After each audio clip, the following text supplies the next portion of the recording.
அண்மை செய்தி. தமிழகத்தை சேர்ந்த மூத்த பெண் வழக்கறிஞர் மோகனா உட்பட 5 நீதிபதிகள் உச்சநீதிமன்றத்தின் நீதிபதிகளாக பதவியேற்றிருக்கிறார்கள். அது குறித்த செய்தியை தற்போது நாம் அண்மை செய்தியாக பார்த்து வருகிறோம். தமிழகத்தை சேர்ந்த மூத்த பெண் வழக்கறிஞர் மோகனா உட்பட 5 பேர் உச்சநீதிமன்றத்தின் புதிய நீதிபதிகளாக பதவியேற்றிருக்கிறார்கள். கூடுதல் தகவல்களை தருகிறார் சிறப்பு செய்தியாளர் யோகேஸ்வரன். யோகேஸ்வரன், இப்ப தமிழகத்தை சேர்ந்த மூத்த பெண் வழக்கறிஞர் உட்பட 5 பேர் உச்சநீதிமன்ற நீதிபதிகளாக இன்னைக்கு பதவியேற்றிருக்கிறார்கள். இது பற்றின விரிவான விவரங்கள் என்ன?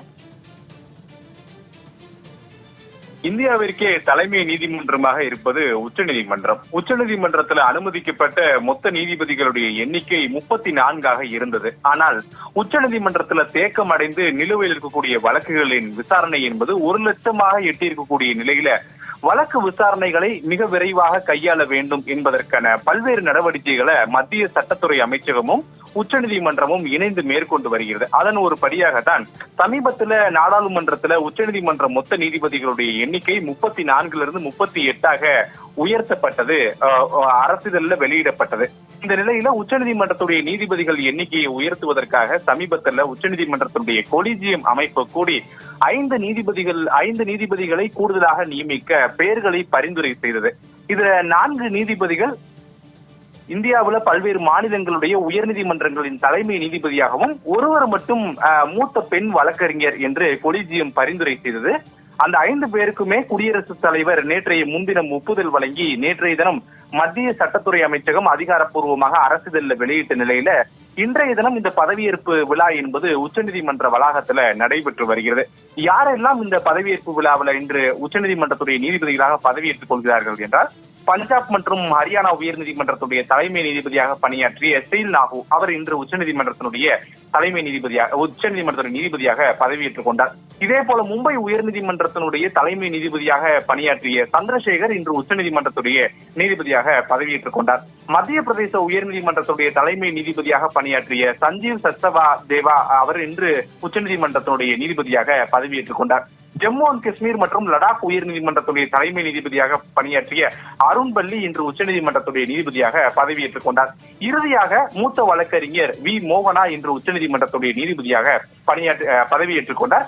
இதுல முக்கியமான சில சுவாரஸ்யமான விஷயங்களும் இருக்கிறது. 1950 இந்தியாவிற்கு அரசியலமைப்பு சட்டம் எழுதப்பட்டதற்கு பிறகு மூத்த வழக்கறிஞராக உச்சநீதிமன்றத்திற்கு நேரடியாக ஒரு நீதிபதியாக நியமனம் செய்யப்படுகிறார் என்றார். 11வது நீதிபதியாக வி மோகனா இன்று பதவியேற்றுக் கொண்டார் அப்படின்ற தகவல்களை நாம் தெரிந்து கொள்ள முடிகிறது. அதிலும் குறிப்பாக உச்சநீதிமன்றத்துடைய வரலாற்றிலேயே ஒரு பெண் மூத்த வழக்கறிஞர் ஒருவர் நேரடியாக உச்சநீதிமன்றத்துடைய நீதிபதியாக நியமனம் செய்யப்படுகிறார் என்றார்.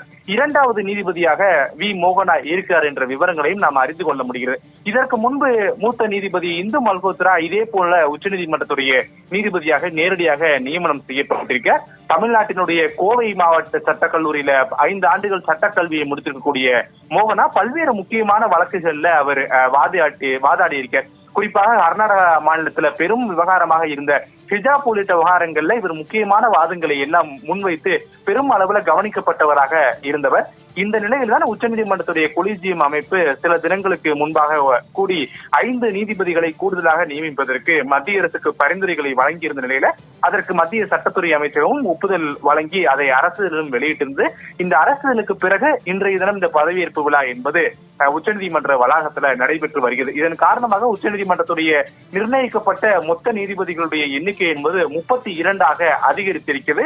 ஏற்கனவே 38 நீதிபதிகளாக மொத்த அளவு என்பது நிர்ணயம் செய்யப்பட்டிருக்கக்கூடிய நிலையில இன்று 5 நீதிபதிகளுடைய பதவியேற்போடு சேர்த்து 32 நீதிபதிகள் இனி வரக்கூடிய நாட்கள்ல உச்சநீதிமன்றத்துடைய வழக்கு விசாரணைகளை மேற்கொள்வார்கள் என்பது நாம் தெரிந்து கொள்ள முடிகிறது. பூர்ணிமா, தகவல்களுக்கு நன்றி யோகேஸ்வரன்.